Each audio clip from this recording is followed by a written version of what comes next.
Right now, as you're watching this, there is this incredibly elegant process happening inside your body. It's a non-stop defense mechanism, and it's protecting you from a hidden danger that's lurking in the very food that's supposed to make you strong. Welcome to the protein paradox. So let me just start with this question. What if the very thing you ate for strength, for energy, for life itself, what if it also created a powerful poison as a side effect? It sounds kind of like science fiction, right? But it's exactly what's happening every single time you eat protein. And that, right there, is the heart of the protein paradox. Look, we all know protein is absolutely essential. It's made up of amino acids, which are literally the building blocks for our muscles, our cells, well, everything. But when your body actually breaks them down to use them, there's this dangerous little waste product left behind. And here he is, the villain of our story. That waste product is ammonia. And yes, I'm talking about the same kind of stuff you'd find in heavy-duty cleaning products. Inside your body, it is incredibly toxic, especially for your brain. So that begs the big question, doesn't it? How on earth does your body pull off this amazing balancing act day in and day out?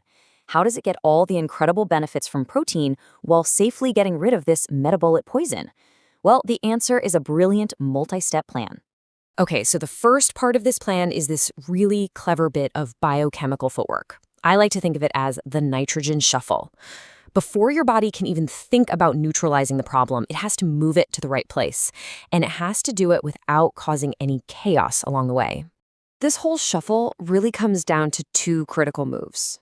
First, you've got transamination. The best way to think of this is like a relay race, where the toxic part gets passed off to a special carrier. The second move is deamination, and that's the final drop-off, where the toxin is finally released, but only when it's safely contained. Let's break those down. So here's the absolute genius of transamination. The dangerous part, that nitrogen-filled amino group, it's never just left floating around on its own. It's always attached to something. It gets passed directly from the amino acid you just ate to a specific molecule that's basically its designated taxi service. Let's just picture this as a game of hot potato. That nitrogen group, that's the hot potato. It's way too dangerous to just hold on to. So an amino acid shows up and bam, it quickly passes this potato to a specialized carrier molecule. Now the original molecule is safe, it's nitrogen-free, and it can be used for energy.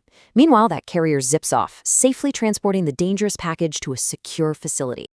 And where is that secure facility? Well, it's your liver. That's where the hot potato was headed all along. The entire point of that initial relay race was just to get the nitrogen safely to the one and only organ in the body that's actually equipped to handle it.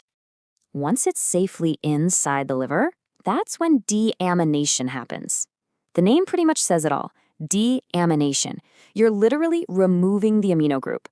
The carrier molecule finally makes the drop-off, and for the very first time in this whole process, the nitrogen is released as free, toxic ammonia. And this is it. This is the moment of peak danger. The poison is officially loose. But, and this is the beauty of the whole system, it's been released inside a totally contained environment. It's trapped inside the liver, the body's undisputed master of detoxification. So what happens next is nothing short of a masterstroke. The liver doesn't just hold on to the ammonia. It has this incredibly sophisticated biochemical factory inside. And it's designed for one purpose: to neutralize this exact threat.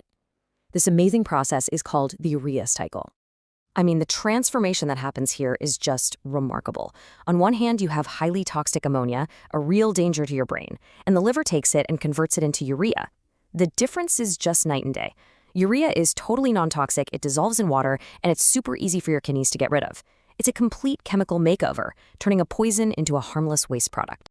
You really can think of the urea cycle as a little factory.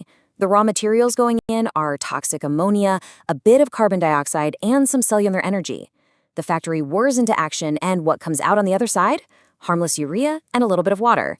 It's just a clean, efficient, and absolutely life-saving conversion process. This quote just says it all, doesn't it? It's not just a process, it's an elegant solution. It solves a fundamental life-or-death problem that your body has to deal with every single time you eat a meal with protein. It is biological engineering at its absolute finest. All right, so the toxin has been neutralized. The bad guy has been taken care of. But the job's not quite done. We still got to take out the trash. This is the final leg of the journey, the part that completes the whole process and keeps you safe. And honestly, it's a pretty straight shot from here. The harmless urea is released from the liver right into your bloodstream. Your blood then makes its way through your kidneys, which act like the ultimate filter, just pulling all that urea out. And finally, it's flushed from your body in your urine. Problem solved. So let's just step back and recap this incredible system for a second. Your body takes the waste from protein and recognizes it as a potential poison. Then it safely shuttles it to the liver like a hot potato. Inside the liver, it performs a stunning chemical magic trick, turning that poison into something harmless that can be easily flushed away. This entire beautiful system is working for you right now to keep you safe. And that kind of leaves you with one final thought, doesn't it? If your body is running this sophisticated, life-saving detox factory 24/7 without you even having to think about it, what other invisible marvels of engineering are happening inside of you right this second? It's pretty amazing to think about. Thanks so much for joining me.